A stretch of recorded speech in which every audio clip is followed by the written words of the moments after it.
Hi everyone, you guys are here with Brandy from Brush by Brandy, and this week I am doing a challenge with a couple of my team members from my Dixie Belle Brand Ambassador team. So I'm going to be working with Emily from Weathered Hearts Designs and also Jody from Decorous Modern Vintage. I hope you'll follow both of them. And what we are doing together is we are going to do a mystery box project, and these are really fun because this is where Dixie Belle sends us a box and we don't have any say over what's inside, and we have to put together a look with the products that's on it, that's in our box. So I'm going to open my box with you guys right here and see what I have to use to put together a look on a piece. So wish me luck, but let's go ahead and get this opened up.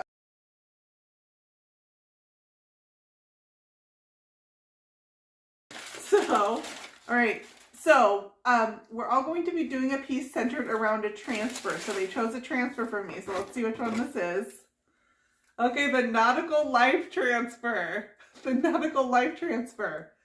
Huh, that's funny. I've been thinking about this transfer and how I want to use it. I have a few favorite pieces on this transfer. Let's take a look at it. I'm going to show you guys a couple of my favorite pieces of this transfer that maybe I'll be able to incorporate with what they gave me. So this is the first sheet, and on this sheet I really like the compass rose designs. I think this is probably one of my favorite pieces of this design, so I think I would have to incorporate these somehow, the compass rose design. So keep those in our head.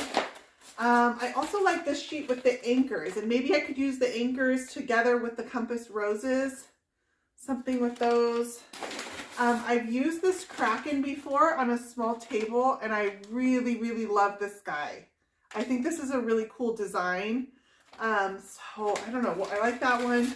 And then here we've got kind of a siren with a sea ship design too. So somehow we're going to try to combine some of these different sheets together. Okay, let's see what paint colors I have to work with. All right, I can see through the bubble wrap. It looks like blues, which I'm always game for some good blues. All right, let's see what I got. Oh, Dixie Belle, you guys know me. They gave me Stormy Seas. Stormy Seas is my favorite color in the Dixie Belle line. It's this beautiful blue-gray color. I can roll with that. And what's this? Sea glass. Well, you gotta have sea glass if you're working with a nautical themed piece. Okay, so that's actually a really pretty combo. Okay, so they're in my wheelhouse right now. They're in my wheelhouse. I feel like they might know me a little bit. All right, let's see what this is. I see more blues. I like it, you guys. Mermaid tail. Oh, I love this combo. In manatee gray. Okay, these are so ocean themed. I feel like they really nailed this down with the ocean themed blues. So I have sea glass, Stormy Seas, mermaid tail, and manatee gray. And I think that these coordinate really well. Funny enough, with the very first sheet I show you, which was the compass rose designs. So I feel like it's kind of meant to be. I think I kind of have some ideas. So let's go ahead and get a piece together and let's get started on this project. All right, guys, here's the piece that we're going to be working on. And I picked this piece up off my local Facebook marketplace. I picked it up because I love pieces in this size. It's made of solid wood. It has nice deep drawers too. As always, the first thing I do is remove all my hardware and give my piece a good cleaning using Dixie Belle White Lightning. I can tell from my rag that this piece is going to be a bleeder. It wiped away super dirty, so I know I need to put on 2 coats of Dixie Belle Boss. I'm just using a sponge roller. I'm going to roll on my 2 coats, and then I use a brush to brush anywhere that my roller can't get into. The roller gives me a nice, clean, even coat, and I love the coverage that Gray Boss gives. Okay, so for my mystery box piece, I want to do a vinegar technique, and it's going to be kind of drippy, a little bit grungy, and kind of crusty. And so what I'm going to do is I'm going to stair step my colors, but I'm actually going to start with my darker colors first, so that when I drip my lighter colors over top, I'll have a little bit of contrast. This is just my base coat of paint, so it doesn't have to be perfect. I'm going to give it a rough outline, and I'm just going to be using vertical brush strokes to kind of mimic the dripping technique that I'm going to be using on this piece, just to get coverage with my colors.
And here is where I am at the end of my base coat. It looks kind of messy, but we're going to fix this up. This will be the perfect base for my paint finish. All right, let's go ahead and get started on my final coat. So I'm going to alternate my colors this time, and that way anything that shows through underneath is going to be a contrasting color. This is what makes this look come together. What I'm spraying on this piece is actually a 50-50 mix of white vinegar and water. And what the white vinegar does is it causes the paint to drip and kind of separate in a different way than just regular water does. It's going to cause the paint to have these little crackly kind of fingers of drips that look really cool in the finished product. And I think it's going to go with this kind of under the sea look that I'm going for. I'm using the same vertical brush strokes that I used in my base coat, and then I'm just keeping it really wet with the white vinegar. I don't want it so wet that it just drips down the front of my piece, but I do want it to create those kind of sparse areas that show through to the paint underneath. And then I just take a dry brush and I can control any spots that are getting too drippy by stopping those drips.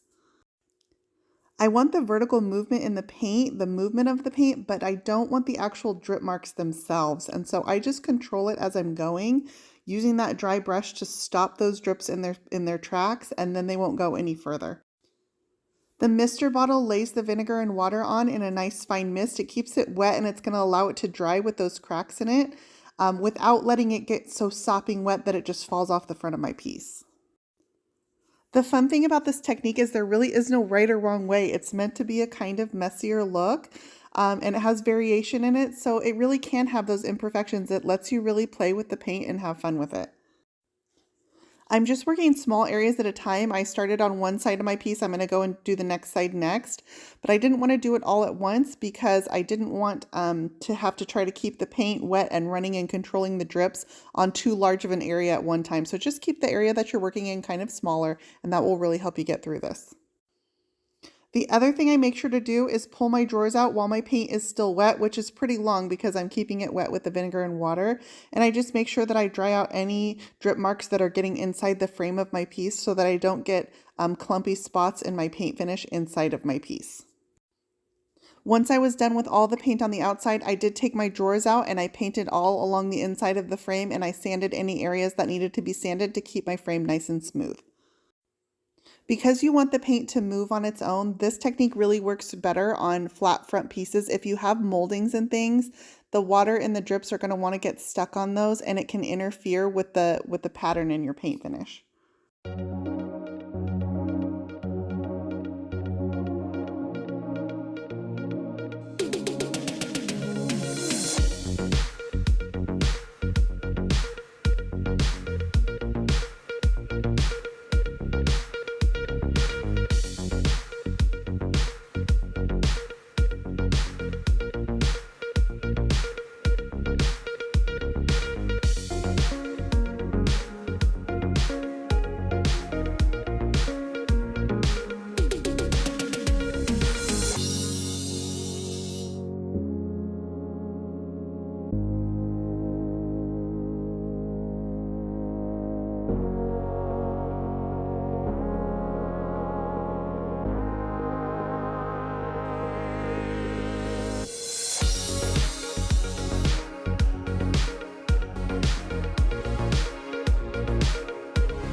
Here's where I am at the end of my paint finish. This is a cool picture because it really shows the difference that a little bit of dark waxes can make to a paint finish.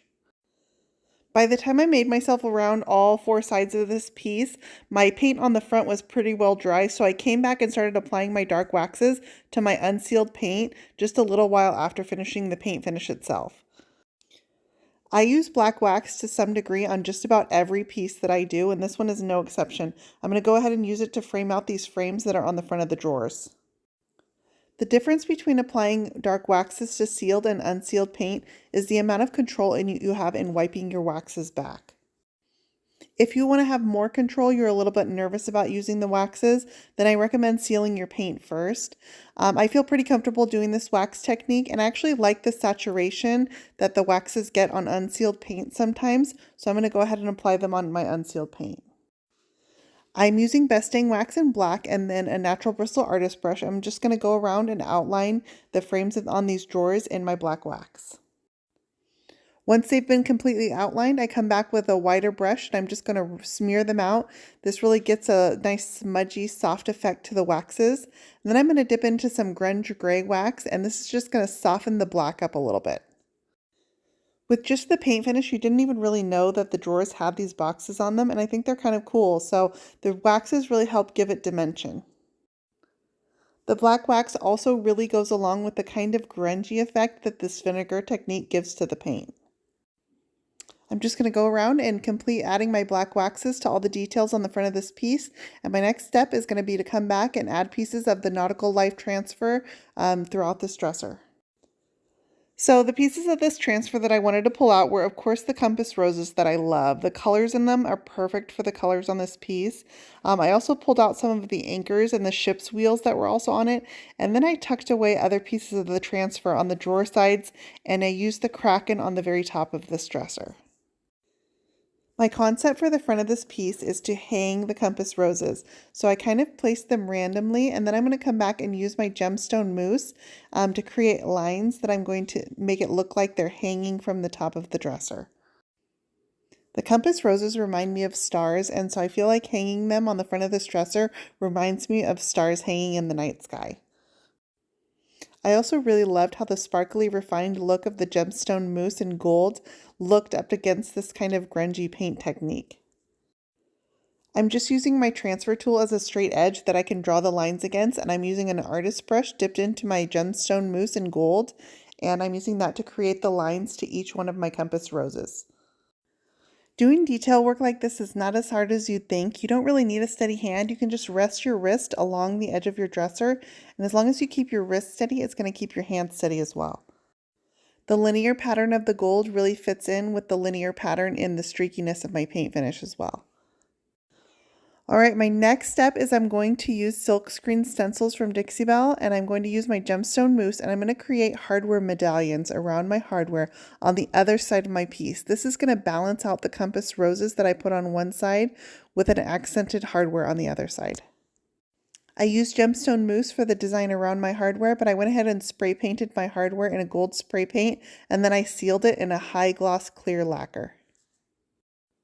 Once my hardware was done, my piece was all done. I took this piece and I went ahead and sprayed it in 2 coats of Dixie Belle Gator Hide to seal everything in. Here are the final photos of this piece. I used every piece of the nautical life transfer except for the one medallion with the sirens on it. So almost succeeded in using everything that I got in my mystery box. This was a really fun finish to do. I felt like I got to just let myself be free and play with the paint a little bit and come up with a kind of creative design. As always, you can find everything I use for this video in the description of this post. If you enjoyed this video, I hope you'll click that subscribe button. You can find more Brush by Brandy on Facebook, Instagram, Pinterest, YouTube, and on my website at brushbybrandy.com.